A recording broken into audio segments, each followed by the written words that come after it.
Welcome to our channel. నేను జాకిర్ హుసేన్. ప్రస్తుతం స్టూడియోలో జర్నలిస్ట్ శేషరావు గారు ఉన్నారు. వెల్కమ్ చెప్దాం. Hello sir. హలో. సార్, ఇప్పుడు ప్రస్తుతం జరుగుతున్న పరిణామాలు తీసుకుంటే కవిత గారు మళ్ళీ కేసీఆర్ గారిని టార్గెట్ చేస్తున్నారా అంటే ఏమంటారు? తాజాగా కవిత గారు చేసినటువంటి వ్యాఖ్యలను బట్టి చూస్తే కేసీఆర్ గారిని టార్గెట్ చేశారా, లేదంటే కేసీఆర్ గారి టార్గెట్ చేస్తూనే రేవంత్ రెడ్డి గారిని టార్గెట్ చేస్తున్నారా, కాంగ్రెస్ పార్టీని టార్గెట్ చేస్తున్నారా అనేటువంటి అనుమానం కలుగుతుంది. ఓకే. ఎందుకంటే ఇప్పుడు కృష్ణా జలాల వ్యవహారం వస్తుంది. 4 రోజుల క్రితం కేసీఆర్ గారు ప్రెస్ మీట్ పెట్టారు. ప్రెస్ మీట్ పెట్టి కృష్ణా జలాలలో వాటర్ రావట్లేదు, మనకి కృష్ణా జలాల్లో వాటర్ రాకపోయినప్పటికీ కూడా రేవంత్ రెడ్డి గారు చంద్రబాబు గారితో కలిసి చేస్తున్నాడు. అసలు కృష్ణా జలాల్లో 40 టీఎంసీలు చాలు మాకు అని చెప్పి లెటర్ రాశాడు. తెలంగాణకి అన్యాయం చేస్తున్నారు, నేనుంటే అలా జరిగేది కాదు, అసలు తెలంగాణకి ఆంధ్రప్రదేశ్కి కృష్ణా జలాలు 50-50 ఉండాలి షేరు, ఇలా రకరకాలుగా మాట్లాడి 90 టీఎంసీలు వాటర్ కావాలి కృష్ణాకి అని చెప్పి ఆయన మాట్లాడేది.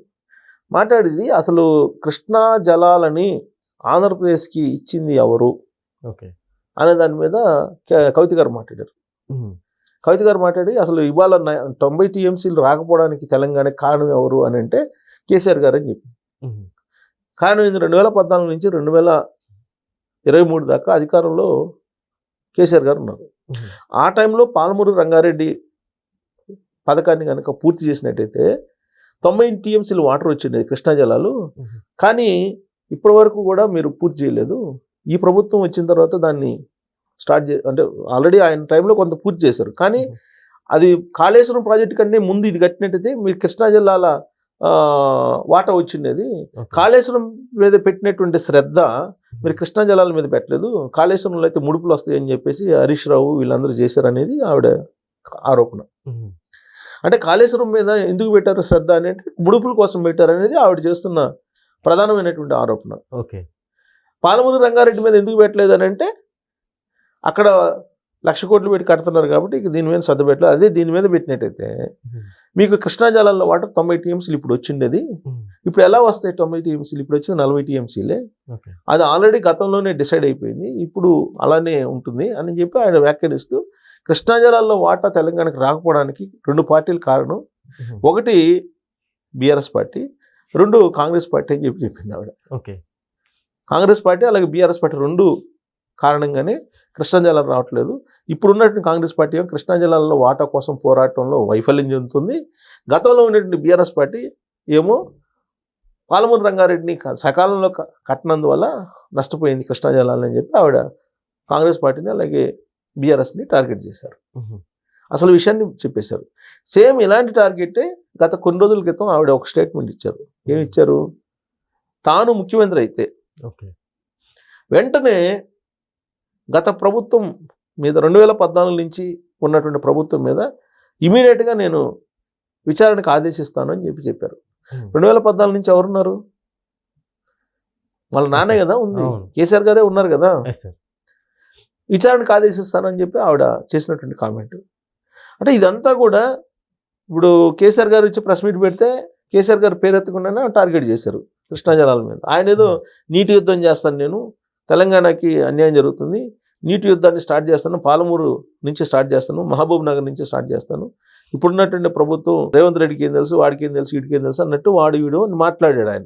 అక్కడే కదా రేవంత్ రెడ్డి గారు కూడా కౌంటర్ ఇచ్చింది. చాలా అల్పుడుగా రేవంత్ రెడ్డి గారిని భావిస్తూ మాట్లాడారు ఆయన ఆ ప్రెస్ మీట్లో. అదే ఆర్కే గారు కూడా తన వీకెండ్లో మెన్షన్ చేశారు. అయితే ఇక్కడ కృష్ణా జలాల వాటా అనేది ట్రిబ్యునల్స్ ఉన్నాయి. బ్రిజేష్ కుమార్ ట్రిబ్యునల్ ఉంది, అప్పుడు ఏం చెప్పారనేది, బచావతి ట్రిబ్యునల్ ఏం చెప్పారని ఉంది, కృష్ణా బోర్డు ఉంది, దాని ప్రకారం నడిచిద్ది. కాకపోతే పొలిటికల్గా ఏంటంటే ఈ లోపల పొలిటికల్ గెయిన్ కావడానికి సెంటిమెంట్ని రేపుకొని ఆ సెంటిమెంట్ నుంచి ఏదో అధికారంలో రావచ్చు అనేటువంటి భావంతో ఆయన ప్రయత్నం చేస్తున్నారు. ఆ సెంటిమెంట్ అనేది పోయింది, ఆ సెంటిమెంట్ ఇంకా వర్కౌట్ కాదు అనేది అర్థం కావట్లా. ఇప్పుడు ఇంకా ఆంధ్ర వాళ్ళు అని చెప్తే అధికారంలో ఉంది 2014 నుంచి 2023 వరకు ఎవరున్నారు? కేసీఆర్ గారు ఉన్నారు. ఆ టైంలో కాళేశ్వరం ప్రాజెక్టు నిర్మాణం ఎవరికి ఇచ్చారు?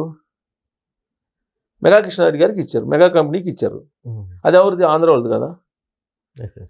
అసలు తెలంగాణలో కేసీఆర్ గారు చేపట్టిన పథకాలు కానీ, కేసీఆర్ గారు చేపట్టిన ప్రాజెక్ట్స్ కానీ అన్నీ తెలంగాణలో ఉండేటువంటి ప్రభుత్వం ఆ రోజున ఆంధ్ర వాళ్ళతో చేపించింది. ఈ విషయాన్ని అడిగితే ఆయన ఆ మధ్య చెప్పినట్టున్నారు ప్రెస్ మీట్లో. మనకి అంత పెద్ద కాంట్రాక్టర్స్ లేరు కదా, కాబట్టి ఉన్నోళ్ళని వాడుకోవాలన్నట్టుగా ఆయన ఏదో అన్నారు. ప్రైవేటు డిస్కషన్స్ అనేది కూడా అప్పట్లో చెప్పారు. ఓకే. సో కాబట్టి ఆంధ్ర వాళ్ళు ఇప్పుడు టాప్ 20 కంపెనీస్లో రియల్ ఎస్టేట్ కంపెనీలు ఉన్నాయి అంటే ఆంధ్ర వాళ్ళతో వాళ్ళు కలిసి వ్యాపారాలు చేసుకున్నారు అనేది అందరికీ తెలుసు. కాంగ్రెస్ పార్టీ అనేక సందర్భాల్లో చెప్పారు. ప్రాజెక్టులు వాళ్ళకే ఇచ్చారు. ఆంధ్ర వాళ్ళతో కలిసి వ్యాపారాలు, ఆంధ్ర వాళ్ళతో కలిసి కాంట్రాక్ట్ చేసుకుంది ఎవరు అనేది తెలంగాణ సమాజానికి తెలుసు. అందుకే 2023 ఎన్నికల్లో ఫలితాలు ఆ విధంగా వచ్చినాయి. ఇప్పుడు కూడా ఆంధ్ర వాళ్ళు అని అంటే ఎలా? ఇప్పుడు మన కేటీఆర్ గారు అంటున్నారు ఆంధ్ర వాళ్ళు ఓట్లు కావాలి, ఆంధ్ర వాళ్ళు అన్నీ కావాలి, మళ్ళీ ఆంధ్రాలో ఎందుకు చదువుకున్నావు, గుంటూరులో ఎందుకు చదువుకున్నావు అని చెప్పి రేవంత్ రెడ్డి గారు అంటున్నారండి. అసలు ఆంధ్ర వాళ్ళు అని టార్గెట్ చేసింది ఎవరు? BRS party, Kalvakuntla family. అవును. ఇప్పుడు దాన్ని సెటరేట్ చేసుకునే ప్రయత్నం చేస్తున్నారు జూబ్లీహిల్స్ ఉప ఎన్నికల ఫలితాల తర్వాత. ఓకే. కానీ చేతులు కాలేక ఆకులు పట్టుకునే సొంతంగా ఇప్పుడు తెలుగుదేశం పార్టీ ఓట్ బ్యాంక్ అంతా కాంగ్రెస్ పార్టీ వైపు మళ్ళింది. ఇక్కడ ఏం ఓట్ బ్యాంక్ ఎక్కడి నుంచి వస్తుంది? బీఆర్ఎస్ పార్టీకి ఉన్నటువంటి కోర్ ఓట్ బ్యాంకే పూర్వపు తెలుగుదేశం పార్టీ ఓట్ బ్యాంకు. ఇప్పుడు అలాంటిది తెలుగుదేశం పార్టీ ఓట్ బ్యాంకు మీదనే దెబ్బ కొట్టినప్పుడు వాళ్ళు ఎందుకు ఉంటారు? ఓ ప్రవాహం ఇది కాంగ్రెస్ పార్టీకి వెళ్ళిపోయింది. దాని ఫలితమే బీఆర్ఎస్ పార్టీకి వచ్చినటువంటి రిజల్ట్ జూబ్లీహిల్స్ ఉప ఎన్నికల్లో. అది తెలుసుకునే దాన్ని రక్షణ నివారణ కార్యక్రమాలు చేపట్టాలి. కానీ ఇప్పుడు కవిత గారు ఇచ్చినటువంటి స్టేట్మెంట్కి కృష్ణా జలాల్లో ఎవరు అన్యాయం చేశారని అంటే కేసీఆర్ గారు అన్యాయం చేశారని చెప్పి ఆవిడ ఇండైరెక్ట్గా చెప్తుంది, ఆయన పేరు పెట్టకపోయినప్పటికి కూడా. మరి ఇప్పుడు తెలంగాణ సమాజం కృష్ణా జలాల్లో అన్యాయం జరిగింది తెలంగాణ కంటే ఎవరి ద్వారా జరిగింది అనేది అర్థమవుతుంది కదా. సరే రేవంత్ రెడ్డి గారు చెప్తే వినకపోవచ్చు, లేదా కాంగ్రెస్ పార్టీ వాళ్ళు ఎవరైనా చెప్తే వినకపోవచ్చు, లేదా చంద్రబాబు గారు చెప్తే వినకపోవచ్చు, లేదా మీడియా చెప్పినా వినకపోవచ్చు. సొంత కూతురు చెప్తున్నా కానీ తెలంగాణ సమాజం విందా కేసీఆర్ గారు ఏం చేశారనేది? ఆలకిస్తుంది కదా, ఆలోచిస్తుంది కదా. సో కాబట్టి ఇప్పుడు టార్గెట్ చేసింది తన తండ్రిని. టార్గెట్ చేయడం కాదు, ఉన్న విషయాన్ని చెప్పారు ఆవిడ. పాలమూరు రంగారెడ్డికి సంబంధించి దాదాపుగా ఇప్పుడు 5,000 కోట్లు ఏదో కావాలని చెప్పేసి ఎస్టిమేట్ చేస్తున్నారు. 25,000 కోట్లు, 35,000 కోట్లు. ఇప్పటి వరకు 35,000 కోట్లు ఖర్చు పెట్టారండి. గత ప్రభుత్వం 25,000 కోట్లు ఖర్చు పెడితే ఈ ప్రభుత్వం వచ్చిన తర్వాత 6,000 కోట్లు ఏం ఖర్చు పెట్టారండి. అంటే ఇప్పటి వరకు సుమారుగా 36,000 కోట్ల దాకా ఖర్చు పెట్టారు పాలమూరు రంగారెడ్డి. ఇంకొక 25,000 కోట్లు కావాలంటే దాన్ని పూర్తి చేయడానికి. ఇంత పూర్తి చేసిన తర్వాత ఇప్పుడు ఎక్కడి నుంచి వాటర్ వస్తాయి?